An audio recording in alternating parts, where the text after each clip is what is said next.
Orang cenderung mendefinisikan Tuhan berdasarkan pengalaman.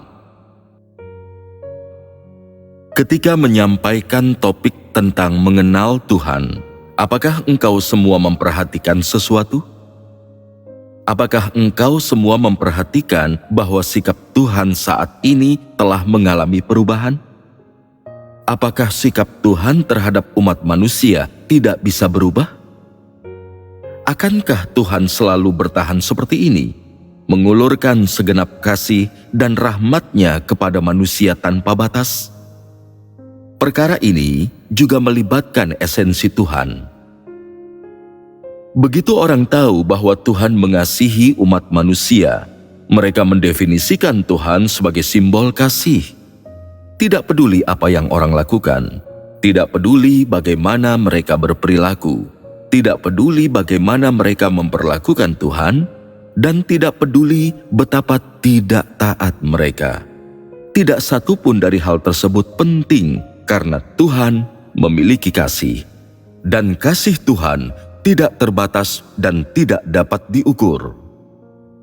Tuhan memiliki kasih, jadi Dia bisa bersikap toleran terhadap orang-orang. Tuhan memiliki kasih sehingga Dia bisa penyayang terhadap orang, berbelas kasih terhadap ketidakmatangan mereka, berbelas kasih terhadap ketidaktahuan mereka, dan berbelas kasih terhadap ketidaktaatan mereka. Apakah benar demikian?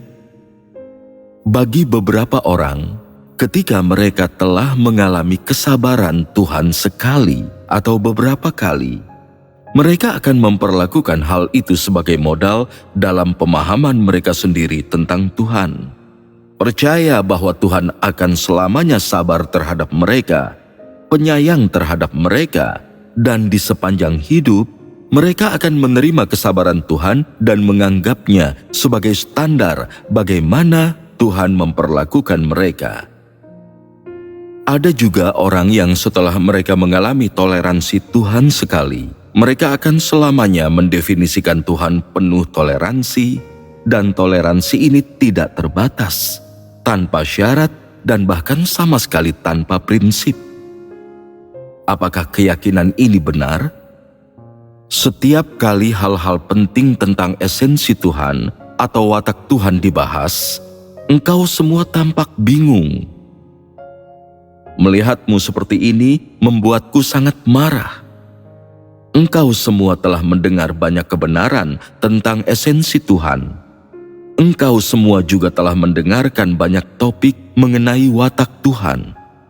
Akan tetapi, dalam benakmu, persoalan ini dan kebenaran dari aspek-aspek ini hanyalah ingatan yang didasarkan pada teori dan perkataan tertulis.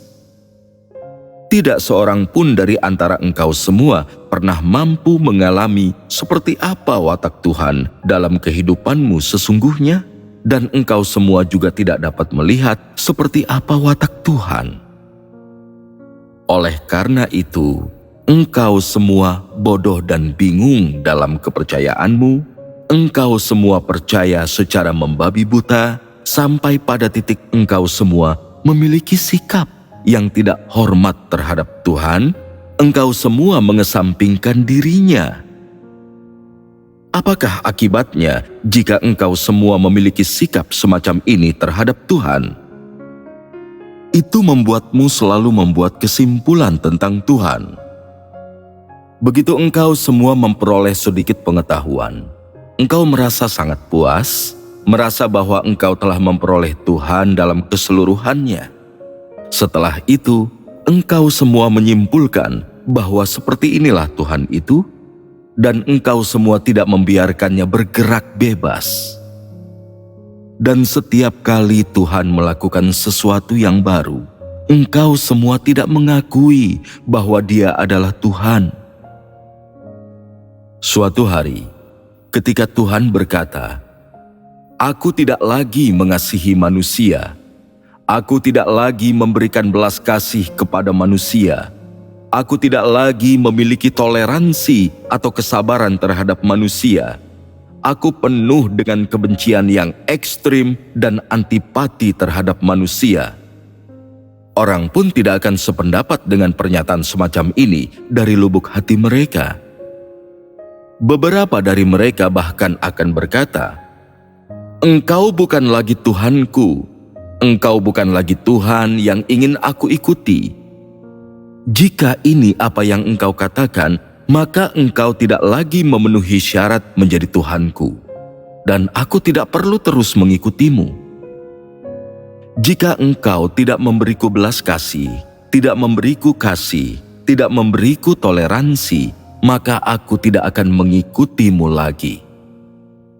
Hanya jika engkau bersikap toleran terhadapku tanpa batas, senantiasa sabar terhadapku, dan membiarkanku melihat bahwa engkau adalah kasih, bahwa engkau adalah kesabaran, bahwa engkau adalah toleransi, barulah aku bisa mengikutimu, dan barulah aku bisa memiliki kepercayaan diri untuk mengikuti hingga akhir. Karena aku memiliki kesabaran dan belas kasih-Mu, ketidaktaatan dan pelanggaranku bisa dimaafkan tanpa batas, diampuni tanpa batas, dan aku bisa berdosa kapanpun dan dimanapun, mengakui dosa dan diampuni kapanpun dan dimanapun, dan membuatmu marah kapanpun dan dimanapun. Engkau seharusnya tidak memiliki gagasan atau kesimpulanmu sendiri mengenai diriku. Meski engkau mungkin tidak memikirkan pertanyaan semacam ini dalam cara subjektif dan sadar, kapanpun engkau menganggap Tuhan sebagai sebuah alat untuk mengampuni dosamu dan objek yang digunakan untuk memperoleh tempat tujuan yang indah, engkau tanpa terasa telah menempatkan Tuhan yang hidup dalam posisi berseberangan dengan dirimu sebagai musuhmu. Inilah yang kulihat.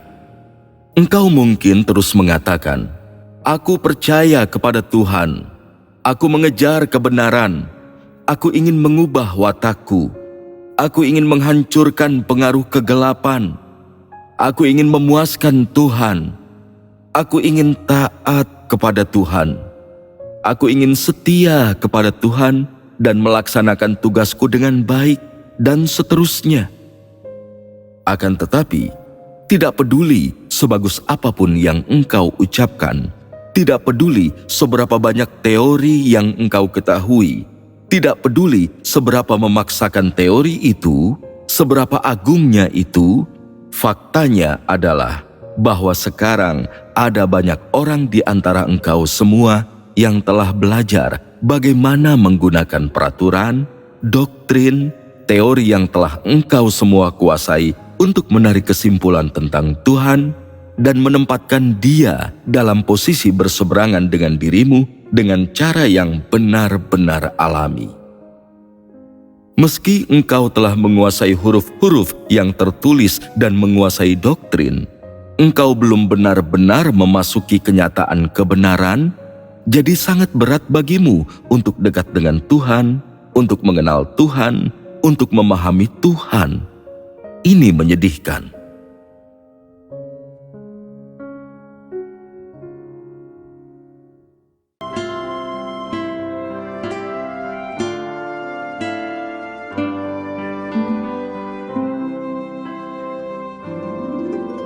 Dalam keheningan